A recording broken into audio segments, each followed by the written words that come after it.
श्री गुरवे नमः।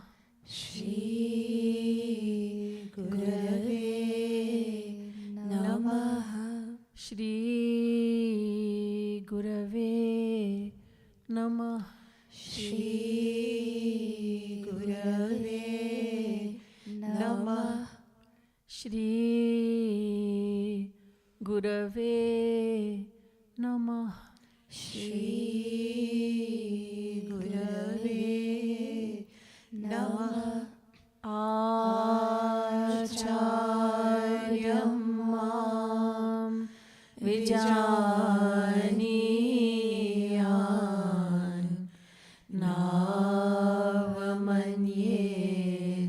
कर्हिचित् नमर्त्य बुद्ध्या सूयेत सर्वदेवमयो गुरुः। हे परम प्रियतम, हे परम प्रियतम, पूर्णतम पुरुषोत्तम श्री कृष्ण, पूर्णतम पुरुषोत्तम श्री कृष्ण, तुमसे विमुख होने के कारण, तुमसे विमुख होने के कारण अनादिकाल से हमने अनंतानंत दुख पाए अनंतानंत दुख पाए एवं पा रहे हैं। पाप करते करते अंतःकरण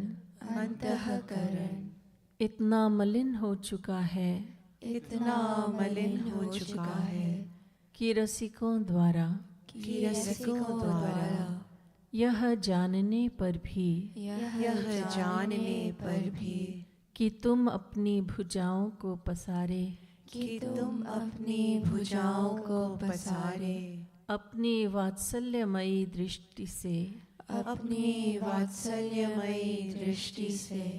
हमारी प्रतीक्षा कर रहे हो। तुम्हारी शरण में नहीं आ पाता। हे अशरण शरण, तुम्हारी कृपा के बिना तुम्हें कोई जान भी तो नहीं सकता। ऐसी स्थिति में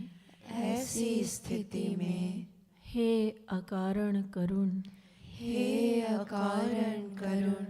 पतित पावन श्री कृष्ण, तुम अपनी अहैतुकी कृपा से ही हमको अपना लो। हे करुणा सागर,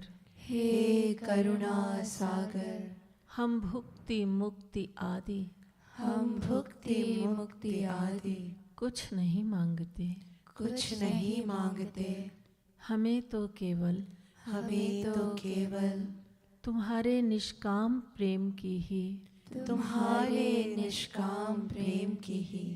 एकमात्र चाह है। हे नाथ, अपने विरद की ओर देखकर इस अधम को निराश ना करो। हे जीवन धन, अब बहुत हो चुका। अब तो तुम्हारे प्रेम के बिना यह जीवन मृत्यु से भी अधिक भयानक है। अतएव प्रेम भिक्षाम देहि, प्रेम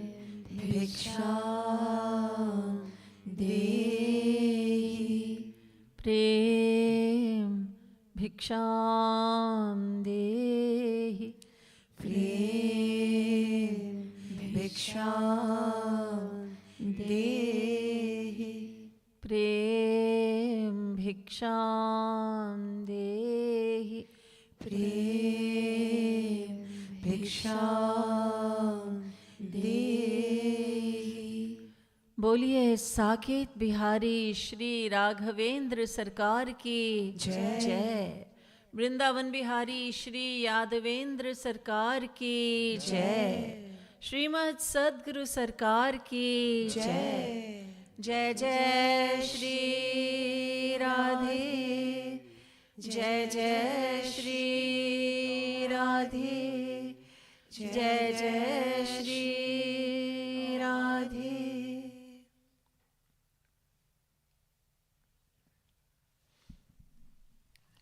Please stand for Jagat Guru Aarti and prayers.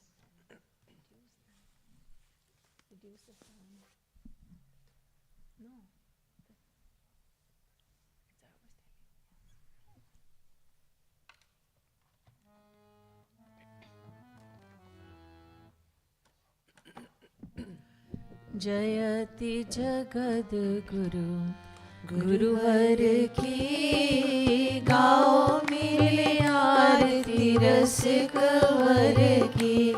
गाओ गाओ मिले आरती रसिक वर की। गुरुपद नख खड़ी चंद्रिका प्रकाश, जाके उर बसे ताके मोहतम नाश। जाके माथ नाथ तब हाथ करे वास, ताते होए माया मोह सब ही निराश। पावे गति मति रति राधा वर की, गाओ मिले आरती रसिक वर की। गाओ गाओ मिले आरती रसिक वर की। अरे मन मूढ़ छाड़ नारी नर हाथ, गुरु बिनु ब्रह्म श्याम न देंगे साथ। कोमल कृपाल बड़े कृपा सिंधुनाथ, पाके इन्हें आज तू अनाथ हो सनाथ। इन्हीं के आधीन कृपा गिरधर की, गाओ मिले आरती रसिक वर की। गाओ गाओ मिले आरती रसिक वर की। भक्ति योग रस अवतार अभिराम, करे निगमागम समन्वय ललाम। श्यामा श्याम नाम रूप लीला गुण धाम, बांट रहे प्रेम निष्काम बिनु दाम। हो रही सफल काया नारी नर की, गाओ मिली आरती रसिक वर की। गाओ गाओ मिली आरती रसिक वर की। लरी लाल लीला का सलोना सुविलास, छाया दिव्य दृष्टि विच प्रेम का प्रकाश। वैसा ही विनोद वही मंजू मृदु हास, करे बस बर बस उच्च अट्टहास। झूमी चले चाल वही नटवर की, गाओ मिली आरती रसिक वर की। गाओ गाओ मिली आरती रसिक वर की। जयति जगद गुरु गुरुवर की, गाओ मिली आरती रसिक वर की। गाओ गाओ मिली आरती रसिक वर की। मत प्रेयान राधिका प्रेयान, मद्धवो राधिकाधव तस्मादपि गरीयान्यो कृपालुर्मे जगद्गुरुः गुरुं भजति श्रीकृष्णः श्रीकृष्णं भजते गुरुः सिद्धान्ततस्त्व भेदेऽपि कृपालुर्मे गुरुर्महान् यस्य साक्षात् भगवती ज्ञानदीपप्रदे गुरौ मर्त्या सद्धिः श्रुतं तस्य सर्वं कुञ्जरशौचवत् एष वै भगवान् साक्षात् प्रधान पुरुषेश्वरः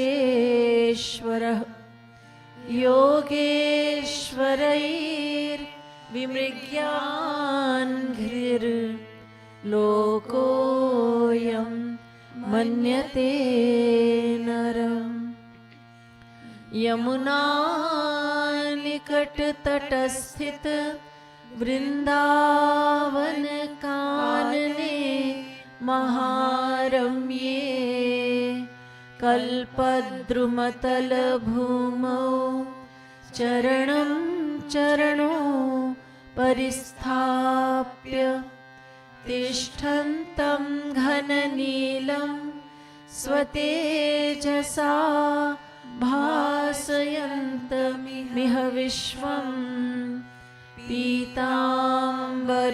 पीताम्बरपरिधानं चन्दनकर्पूरलिप्तसर्वाङ्गम् आकर्णपूर्णनेत्रं कुण्डलयुगमण्डितश्रवणं मन्दस्मितमुखकमलं सकौस्तुभोदार मणिहारं वलयाङ्गुलीयकाद्या नुज्ज्वलयन्तं स्वलङ्कारान् गलविलुलितवनमालं स्वतेजसा पास्तकलिकालम्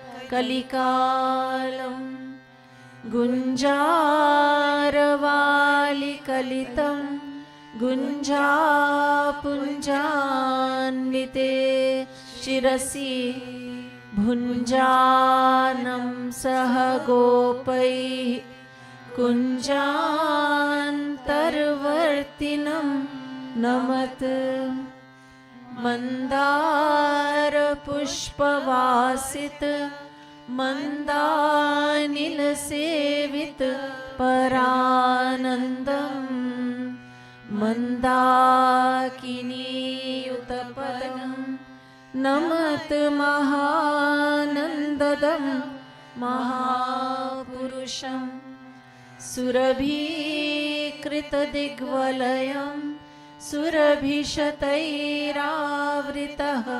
परितः सुरभीतिक्षपणमहा सुरभीमं यादवं नमत अशरण शरण महाप्रभो तुम स्वामी हम दास कीजय कृपा कृपालु मम दीजय गुरु सहवास तुम दीनन रखवार हम अहंकार अवतार बस कर कृपा कृपालु अब दीन बनू सरकार। हो ऐसो हो पतित जो पतित न आप ही मान। ऐसे पतित विचित्र को पावन करूं तब जान। सबे भिखारी जगत के जेतिक नाते दार। दिव्य प्रेम आनंद के तुम एक साहूकार। धनी गुरुवर धाम निवास सुनो मन। पुण्यन पुंज सो पाइए जो बनी दीन प्रपन्न। रहो गुरु के नित सेवा सो ताहि रिझाइए जो। मन ते हरि को गुरु को सुमिरो। रसना सो सदा गुण गाइए जो। क्षण भंगुर जीवन जानी मना। क्षण हो जनी व्यर्थ गमाइए जो। सब धामन वारो वृंदावन पे और वृंदावन हूँ गुरु धाम पे वारो। जो गुरु के पद प्रीति जुरी तो भजो। चली आवे गो ब्रह्म विचारो। है हरि निर्मल भक्तन को गुरु है अधमों को उदाहरण हारो। औरन को गुरु हो या ना हो गुरु मेरो कृपालु सुभाग हमारो। औरन को गुरु हो या ना हो गुरु मेरो कृपालु सुभाग हमारो। बोलिए श्रीमद सद्गुरु सरकार की जय। श्रीमद युगल सरकार की जय। श्री कृपालु धाम की जय। जय जय श्री राधे। जय जय श्री राधे। जय जय Shri Radhe.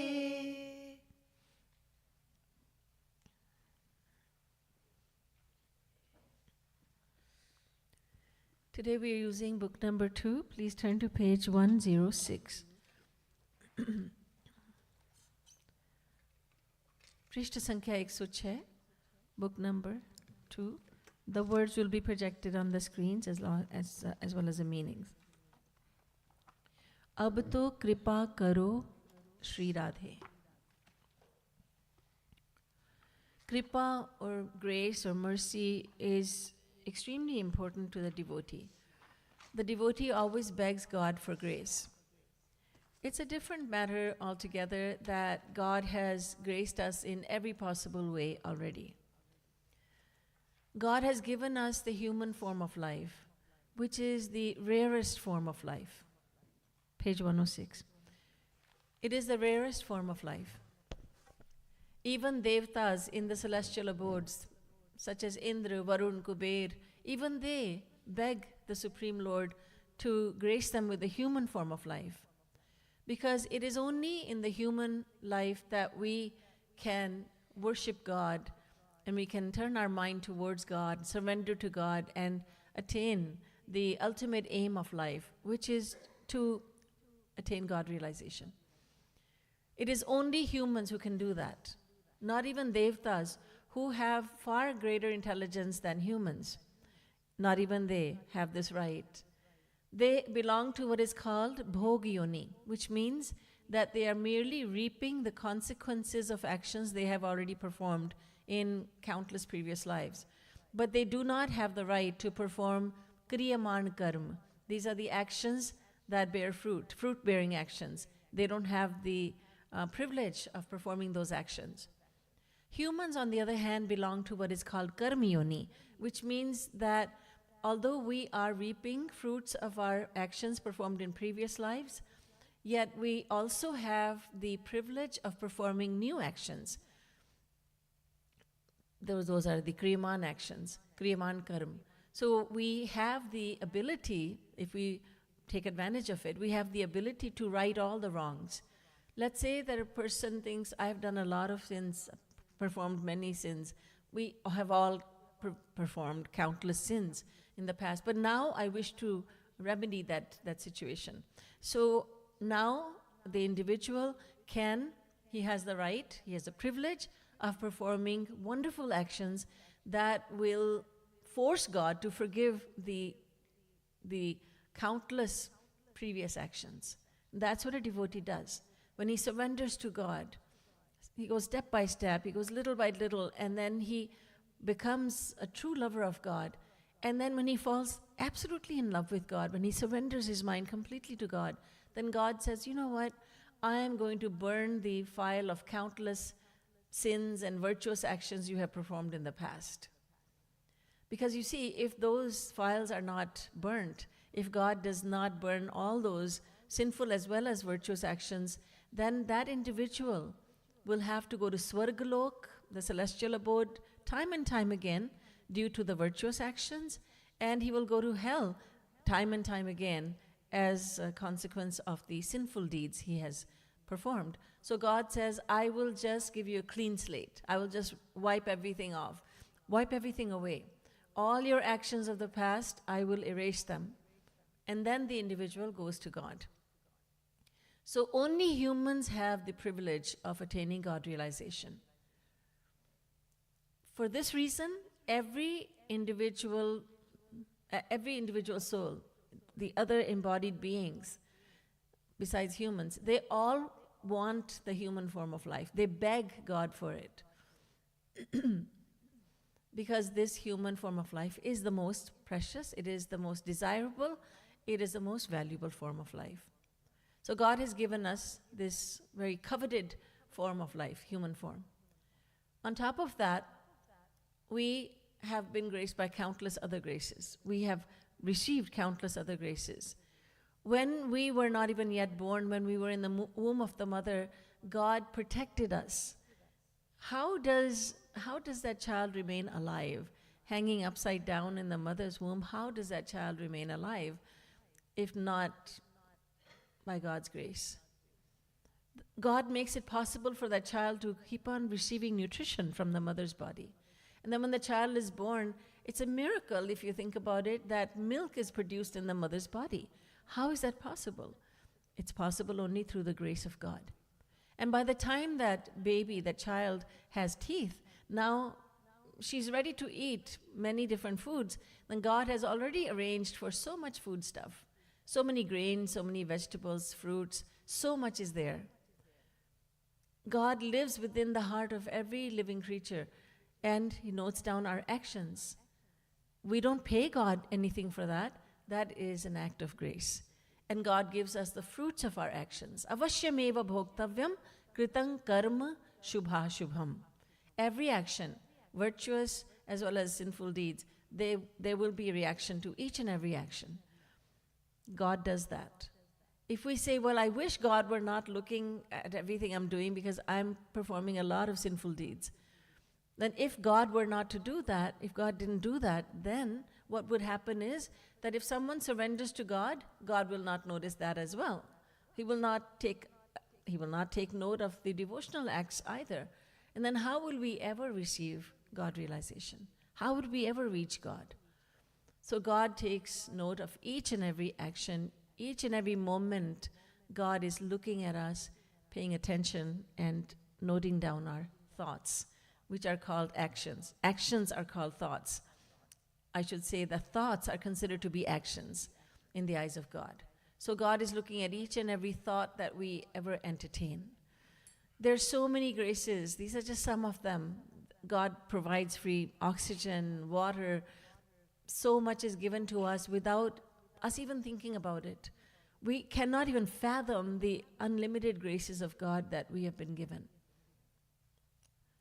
And yet, the devotee says, Ab to kripa karo Shri Radhe. The devotee does not mean to say, you have not graced me, there is something that you are lacking and you didn't give me that. No, it's just being grateful and saying, grace me so that I may take my mind away from the material world, so that I may live in the world like the lotus flower lives in the pond. In the dirty pond water, there's a beautiful lotus that's growing. So let me live in the world, but do not allow the world to live inside my mind. That is the ultimate grace. That is the grace that the devotee is asking for. Although that is also his own work, yet he's saying, please turn my mind towards you so that I may take my mind away from the material world, so that I may take my mind away from creation and turn it towards the Creator.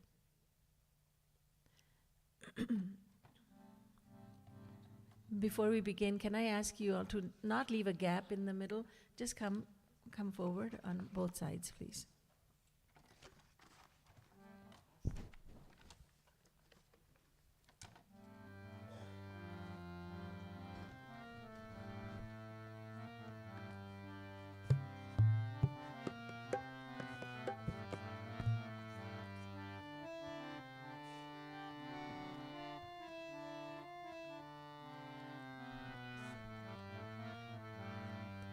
अब तो कृपा करो श्री राधे, अब तो कृपा करो श्री राधे, अब तो कृपा करो श्री राधे,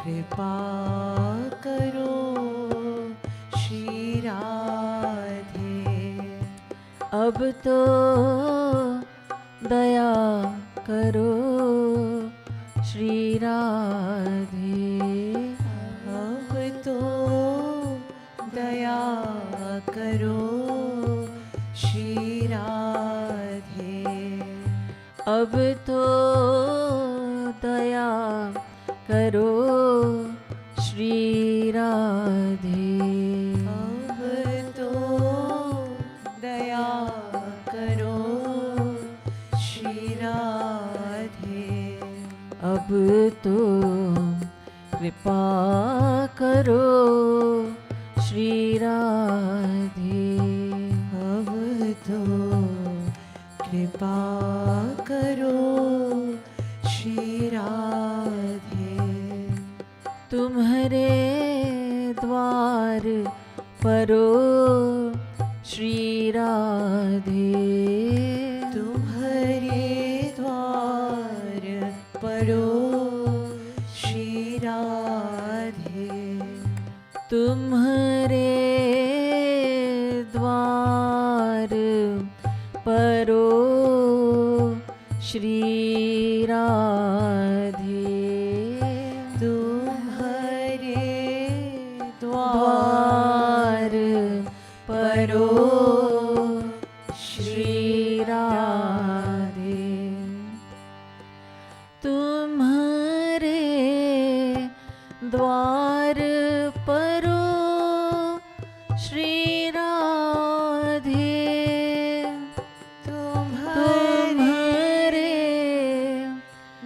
श्री राधे, तुम्हारे द्वार परो श्री राधे, द्वार परो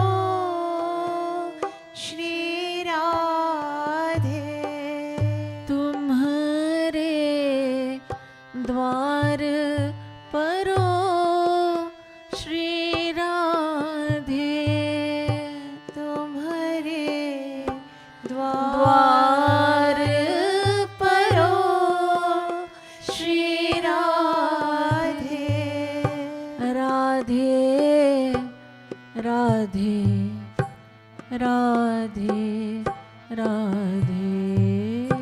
राधे राधे राधे राधे राधे राधे राधे राधे राधे राधे राधे। अब तो कृपा करो श्री राधे, अब तो कृपा करो। रूप ध्यान कीजिए। श्री राधे, अब तो दया करो श्री राधे, अब तो दया करो श्री राधे।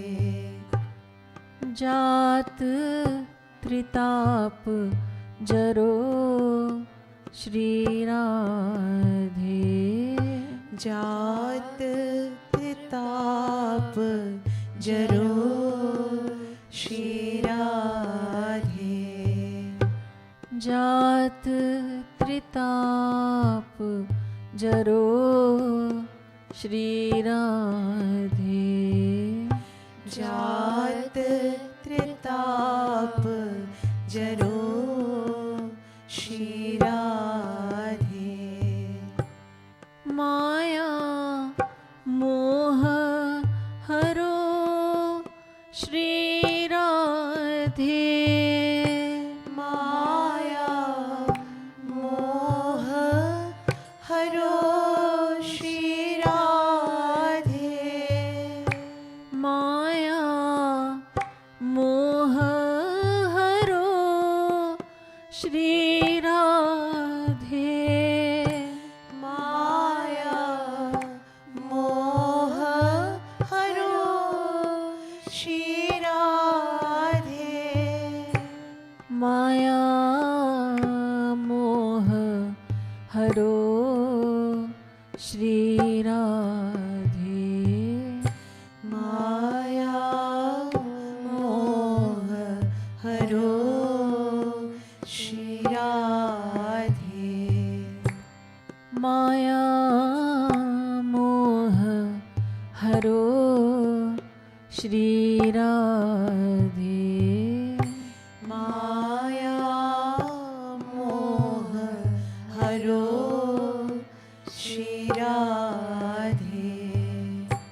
अब तो कृपा करो श्री राधे, अब तो कृपा करो श्री राधे, अब तो दया करो श्री राधे, अब तो दया करो श्री राधे।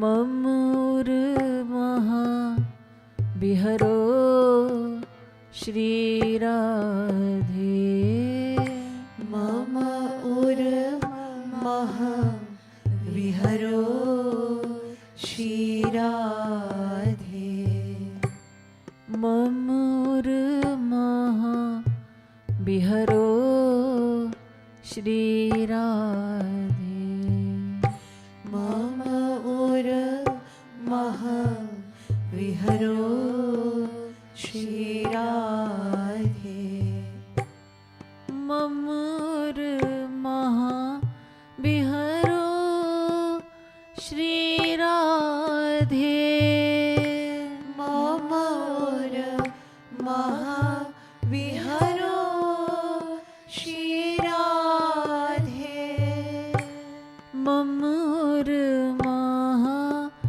बिहरो श्री राधे, मम उर